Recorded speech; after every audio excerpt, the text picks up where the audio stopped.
Et justement, on réalise que Torcédou est une circonscription conservatrice depuis sa naissance, plus de 40 ans. Et j'en parle avec un analyste de longue date de la politique manitobaine, Raymond Hébert. Bonsoir. Oui, bonsoir.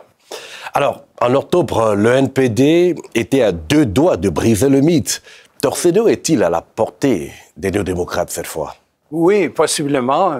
Écoutez, il y a plusieurs facteurs qui jouent. Il y a d'abord la popularité de Wab Kinew. Il est au sommet de sa popularité.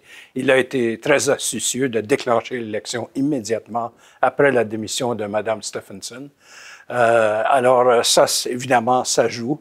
Et là, il profite de l'état de grâce un peu. Exactement, pour l'instant, parce que ça ne dure pas indéfiniment. Ça fait seulement 8 mois au pouvoir, mais quand même, à l'heure actuelle, il est...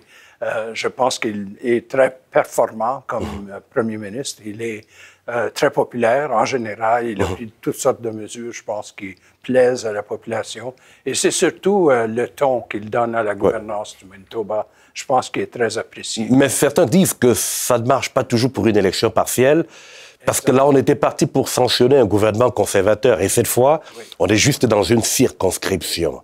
Y a-t-il matière à sanctionner pour Ed Stephenson qui est parti? Bien, écoutez, oui, c'est un facteur, mais un autre facteur, c'est que les électeurs, habituellement, aiment être du côté du gouvernement. Et ça, c'est une règle universelle.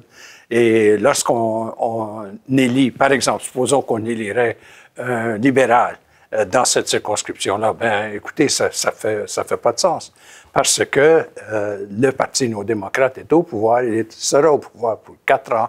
Alors, pourquoi ne pas se ranger du côté du gouvernement pour avoir une voix au sein des coulisses du pouvoir, si vous voulez? Alors, ça aussi, ça joue. Oui, mais il y a le fait que les candidats, quand même, arrivent avec des profils différents. Oui. Celui que les libéraux présentent n'est pas du genre à faciliter la tâche aux néo-démocrates non plus. Oui, bien, écoutez, les libéraux ont un bon candidat, de toute évidence, mais une bonne candidate, je devrais dire. Mais par contre, je pense que ce que ça va faire, c'est que cette candidate-là n'a pas l'envergure de quelqu'un comme Willard Reeves, par exemple, qui s'était présenté comme candidat, mais qui s'est désisté à la dernière minute. Je pense qu'il aurait eu beaucoup plus de possibilités, je pense, d'aller chercher, peut-être pas de gagner, mais ça aurait été de mauvaises nouvelles pour le Parti néo-démocrate parce qu'il aurait été chercher, je pense, des votes du Parti néo-démocrate, ce qui aurait profité aux conservateurs en fin de ligne. Willard Reeves qui avait challengé Obican à Fort White. Obican à Fort White et qui était passé assez près de l'emporter. La différence de voix n'était pas très, très forte. C'est ça. Et cette fois encore, on le voit, les libéraux ont présenté quelqu'un d'autre, mais Lawrence Pinsky a une chance quand même de garder Torcédou, qui est conservateur depuis 43 ans. Ça depuis 43 ans, avec seulement 2 députés, mais les deux, Gary Filmon et Heather Stephenson, ont été premiers ministres du Manitoba. Donc, Torcédou a l'habitude d'être au cœur du pouvoir. Est-ce qu'il le serait avec un candidat conservateur cette fois-ci? Reste à voir. Moi, je pense que l'attrait d'être au sein du gouvernement demeure un facteur. Par contre, est-ce que c'est le facteur déterminant? C'est la grande question, parce que Torcédou est conservateur jusqu'au bout des doigts. Oui. Et donc, c'est dans l'ADN de cette circonscription-là.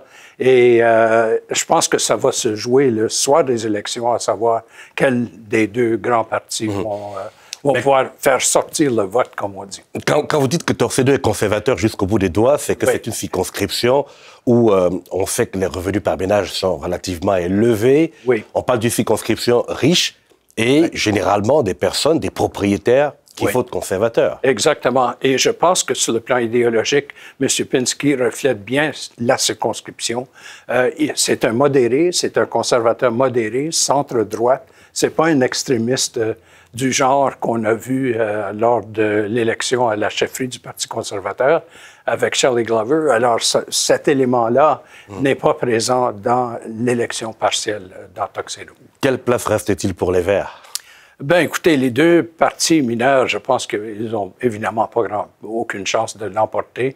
Reste à voir s'ils peuvent aller nuire au vote néo-démocrate, parce que les deux partis, libéral et les Verts, sont plutôt de centre-gauche, donc ils vont piger dans le même bassin électoral et idéologique que le Parti néo-démocrate. Toujours est-il que ce sont les résidents de Torcédo qui décident. On sera fixé mardi soir. Oui, absolument. Raymond Hébert, merci beaucoup. Ça fait un bon divertissement d'été. Absolument. Pour les politologues. Bien sûr.